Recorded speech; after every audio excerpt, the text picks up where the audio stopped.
Hello, I'm Natalie Starfish. And I'm Danae Gemrick. And today we're going to show you how to make a quilt with absolutely no sewing experience whatsoever. Now, I am the sewer. I've been in the state fair twice. Oh, actually more than that. I only won 2 ribbons. So I got second place ribbon and a honorable mention. What are you going to do? Anyway, this is Danae's first quilt. She's entering the state fair. We signed up last week on the last day that you could sign up to actually do a quilt. We had to make sure you had the postmark too. So we're going to make a really easy, super easy quilt. This can be the first time quilt that you've ever made. It will be helpful for you to have somebody else that knows how to sew that can set the sewing machine up, because Danae's not going to be doing that part. However, she's going to be doing all the sewing. So this is going to be her blanket, her blankie. What we've got here is our materials that we're going to need. We need pre-cut squares of something, okay? So we've got pre-cut squares. They're all the same size. We need some safety pins. We've got some safety pins. You can either use brass or not. These are curved, so they're a little bit bigger, a little bit easier to do for the pinning part. We've got some crochet thread. You can use yarn or thick kinds of stuff. We're going to make a tied-off quilt. And then we have moleskin. This is going to help Danae sew straight. Yay.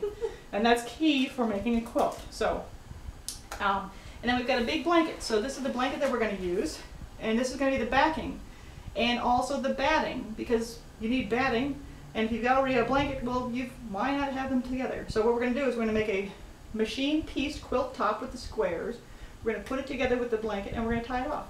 And that'll be our quilt. We're going to lay everything out on here. And the only idea, what we're trying to do is just get the colors out. So Danae's going to lay them out, make the squares. Oh, here we go. Okay, so I've got some pre-cut that look like this. So we actually have the edge on here, or the salvage edge is what they call that. And we're not going to use these because you have to make sure that your seam allowance is inside of that. And the problem is that's actually a different fabric than the stuff underneath, and it will pull different. So even if that's underneath our seam, it won't feel right. So we're not going to use these.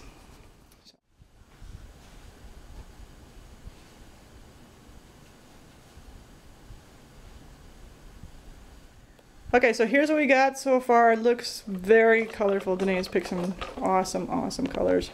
So what do you think? You happy? I am. I'm excited. Okay, so now I told you that it's not going to look exactly like this. Right. So, and we had some leftovers. We're going to gather these up and just put right sides together, and then we're going to start sewing. So let's start gathering up. Okay, so we folded over everything, so we've got right sides together on everything, and then we're just going to gather these up. Okay.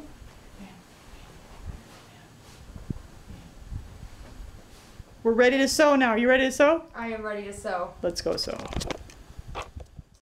Here's our sewing machine. It's a basic sewing machine. This is a Brother sewing machine. I got this from Walmart. You got to be able to do straight stitches.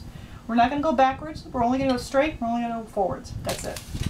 The moleskin, this is Dr. Scholl's mold foam padding. And the idea is we're going to stick this on the machine for wherever we want our seam allowance. So what happens is, as Danae's sewing, she's going to line that edge right up along there. Actually, I'll probably have to guide it. So, she'll line the fabric up close as she can. See, they're not perfect. They look like they were perfectly laser cut squares, so they're not. So she's going to put those two together, put the foot down, she's going to slide it right along the mold foam. The mold foam sticks on there, so, and it also removes, so you don't have to worry about having mold foam stuck on your sewing machine forever. And like I said, Dr. Scholl's, we got stays on all day. Don't worry, we're not using the foot that, or right, didn't have each other foot. And then, do we need this big giant pad? Nah. So, keep the good edge, because it already came out of their machine. We'll cut a nice half of that. Now that's their machine cut, that's my cut. We want to use theirs. So, we're literally going to take this stuff off and give her a nice edge. So, just give me a chance, hopefully you can see this. One of these lines would be just fine. You don't want it too close and not too far. I'm going to give her this much. Boy, she sure is doing a lot of things without actually measuring, isn't she? I wonder why I'm doing that. because you don't need to. Some things you don't need to worry about. So now we're gonna get Danae sewing. So like I said, you got that. Just gonna line them up. Always helps put a little spit on you. Foot down. You're gonna sew. First thing we're gonna do is we're gonna talk about safety. So we want to make sure that we don't get sewed with the needle. This is a sewing machine, and that needle is very sharp. So that needle can go up and down. Now you have the foot in front of it. I'm going to go ahead and turn this off right now. You have the foot in front of it. Put the needle down. Put it down. Mm-hmm. Okay. So the needle's all the way down. You have this foot in front of it. You could move up to the foot, and actually it's nice to stay outside of that nice metal thing. You want to watch your triangle, which is the needle, and your fingers on either side. So your right hand and your left hand and your needle. If you keep those three things in your focus at all times, then you won't sew yourself, which is, you don't want to do that. Okay. So how about we sew? So first thing we're going to do, we're going to go ahead and turn that puppy on, which there's a on-off switch. Now we have I don't know if we gave you much extras. Did we give you much extras? Probably not. Let me put myself here so you're actually looking at me too. So we're going to go ahead and start sewing. And you've got yours guys in there. And you want to line them up. So now do I do it with one hand since this is yeah. Okay. And you're going to push on the foot. And see how it just feeds?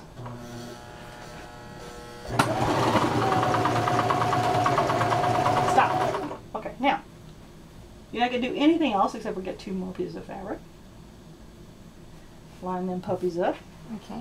And just keep going? Yeah. You don't have to lift the foot up unless you want to. And you, so it'll just, if I just push on it, it'll go. Yeah.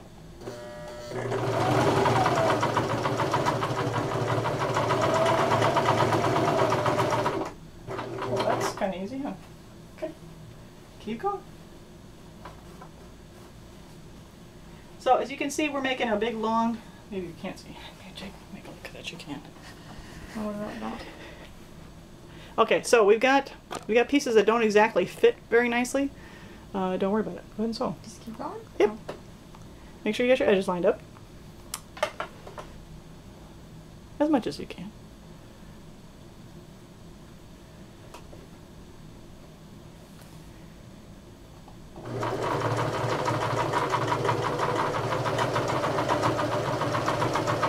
Keep it up against that moleskin. You don't want it to go over the top like that one. Yeah. That's alright. Keep going.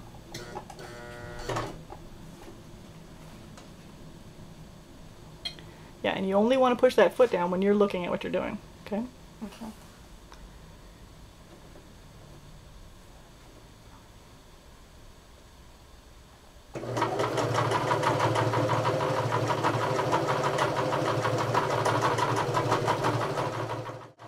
So you can see that moleskin helps her line up things really nicely. Gather, does that matter? Okay, pull it back out. Lift the foot up. Lift the needle up. So on the side, roll that bar. There you go. So it's all the way up. Now you want to take it out the back end of the sewing machine.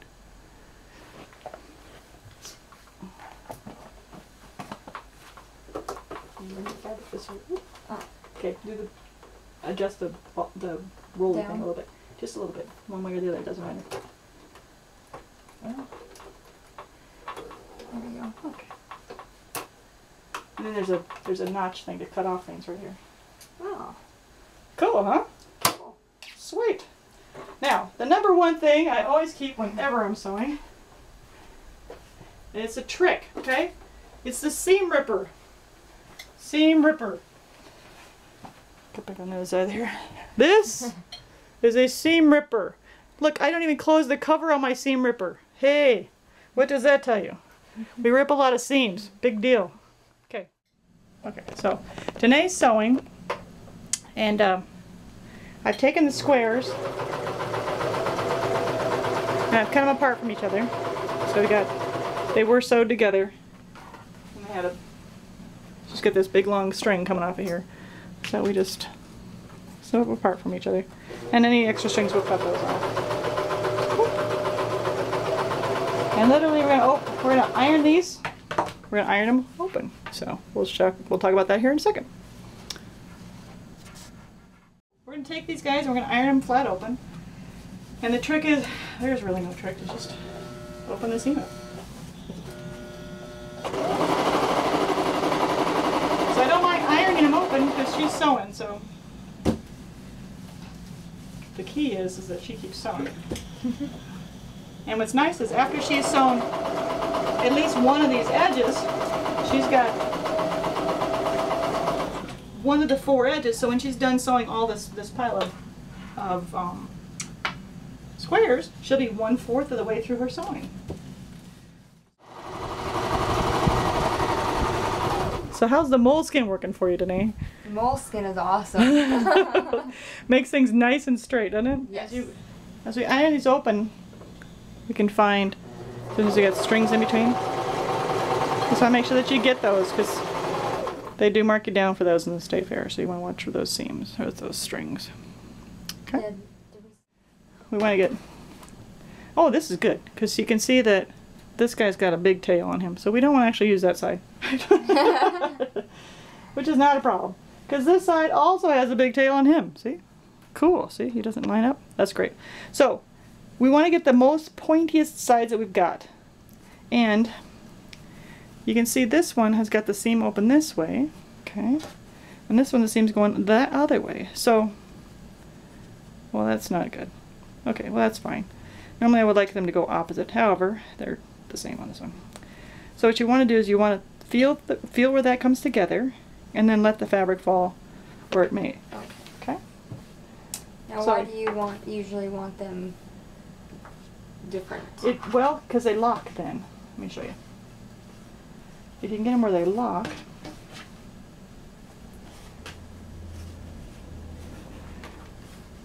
So this one, they come together. So it's flopping this way, flopping that way. And then you can kind of feel. Oh, I see. Here. Feel that. Oh, that feels good, huh? Yeah. Okay. So then it locks, it holds it very nicely. Yeah, I see. So, I mean, you can still work with it, obviously. So, whoop. Whoop. That's alright, don't worry about it. I'll iron it the other way. Stuff happens.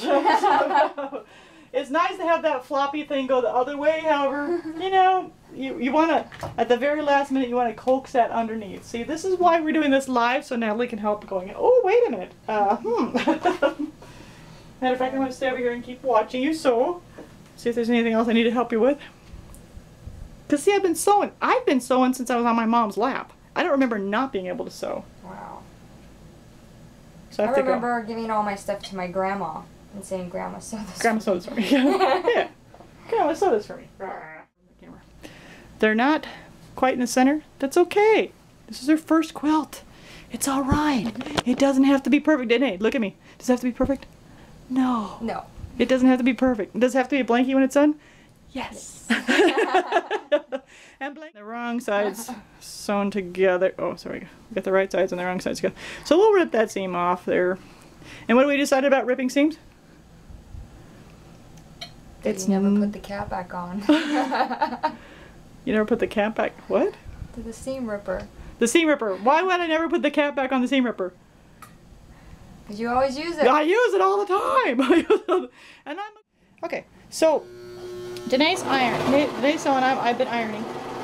This is an example of the corners coming together very nicely in the center. And then you can see, let me set these over here. You can see how we have a lot of extra on the end. See this extra? Okay, maybe not so much here and here. However, there's a lot extra here. So what we're going to do is we're going to end up cutting those off. And I'll show you how to do that here. Let's do another example.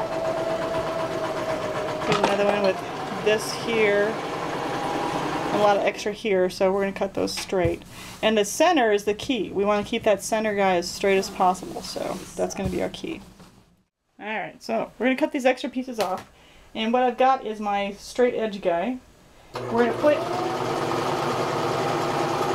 make sure that he's got a nice see what he does. So we'll use that same as the straight edge for this guy. We'll just cut him straight. There we go. I'm opening it, and right after I do the cut, I'm closing.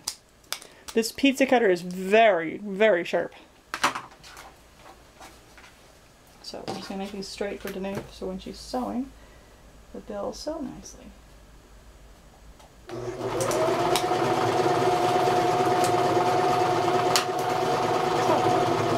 you go. Nice and straight. Now there's extras. It's the same kind of thing. If we can get those corners mashed up, even nicer, okay? Mm-hmm. Now, does that mean that we're going to have extras on the other side? Yes. Right? Yes. What would Grandpa say? Trim it out! You sew it straight, we'll worry about trimming it later, okay? Okay. Wait. Ah, what are you doing? You're not sewing. Did it not sew? What's it doing now? Oh no! Oh, look. Okay, lift the needle up. And the foot. And the foot. Yeah. Needle and the foot. Okay, lift the needle up all the way. So there we go. So what happened? It's not sewing anymore. This is called the bobbin ran out of thread. So I gotta change the bobbin. And then I just start from there. Or I gotta jack it. Yeah, you're gonna have to start from there. Okay, so Danae's sewing 2x4s together. So they're this size, so there's 2x4s. And we've had to kind of give up on some of the seams in the center, so we're not lining up quite alike. That's alright, as long as we keep flat, we'll be cool. Sometimes when you buy a shirt or a pair of pants and then the strings are coming out of it, that's because the ladies just get sick and tired of fixing their machine, and they're like, ah, just push it on through, it's time to go home anyway. It's totally true, I can see it. Yeah, no.